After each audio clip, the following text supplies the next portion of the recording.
Hello future nurses, तो स्वागत है आपका मेरे नए शॉर्ट्स वीडियो में। आज हम बात करने वाले हैं कार्डियोवास्कुलर सिस्टम की एक डिजीज कंडीशन की जिसका नाम है हाइपरटेंशन। हाइपरटेंशन एक क्रोनिक कार्डियोवास्कुलर डिसऑर्डर है जिसमें जो अपनी बीपी होती है ना, वो परसिस्टेंटली नॉर्मल से ज़्यादा रहती है।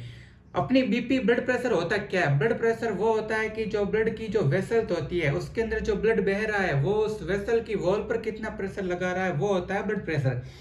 उसकी जो नॉर्मल वैल्यू होती है वो होती है 120/80। 120 उसकी सिस्टोलिक बीपी होती है और जो 80 होती है वो अपने डायस्टोलिक बीपी होती है।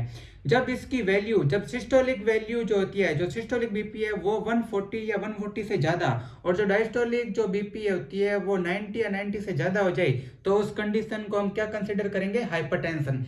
अब हम बात करते हैं इसके प्राइमरी कॉजेस, यानी कि प्राइमरी किन किन कारणों से हाइपरटेंशन होता है। तो अपने जो सेडेंटरी लाइफ स्टाइल हो गई, ओबेसिटी हो गया, स्ट्रेस हो गया, अपनी हाई सॉल्ट इंटेक हो गया, उस वजह से अपने हाइपरटेंशन हो जाता है। हाइपरटेंशन के साइन एंड सिम्टम की बात करते हैं तो इसको अपन क्या होते हैं, साइलेंट किलर नाम से जानते हैं। मतलब कि इसके शुरुआती स्टेज में, अर्लियर लाइफ में इसके साइन एंड सिम्टम नहीं दिखते हैं, असिम्टोमेटिक होती है।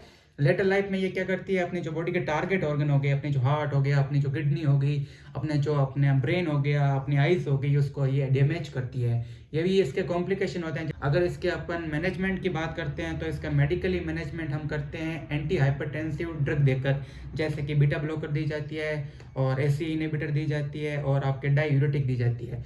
डायूरेटिक क्या करती है, उसके ब्लड वॉल्यूम को कम करके बीपी कम करती है। एसी इनहिबिटर उसको वेसोडाइलेशन करके उसकी बीपी कम करती है।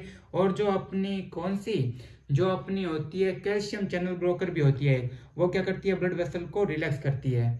तो और जो बीटा ब्लॉकर होती है वो क्या करती है, उसके जो हार्ट बीट होती है और जो हार्ट का जो वर्कलोड है उसको कम करके उसकी बीपी कम करती है। ये थी इसका मेडिकल मैनेजमेंट, मेनली यही होता है। सर्जिकल मैनेजमेंट बहुत रेयर होता है।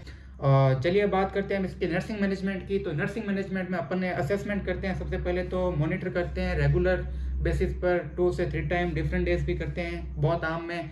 और रिस्क फैक्टर को आइडेंटिफाई करते हैं और अपन उसके जो अपना पेशेंट है उसको अपन गाइडेंस देते हैं, उसको एजुकेशन देते हैं अपने हाइपरटेंशन के प्रति कि भाई तू ये अपने जो लो सॉल्ट वाली डाइट है वो इनटेक कर, अपनी एक्सरसाइज को प्रमोट करते हैं, उसके वेट को कम करने के लिए टिप्स देते हैं और उसको डैश डाइट फॉलो करने के लिए कहते हैं। जो नर्सेट्स होती है नॉन स्टेरॉइडल, उसको अवॉइड करने के लिए बोलते हैं। तो ये सब हम अपना नर्सिंग रिस्पॉन्सिबिलिटी होती है। तो ये थी कार्डियोवास्कुलर की एक बीमारी हाइपरटेंशन।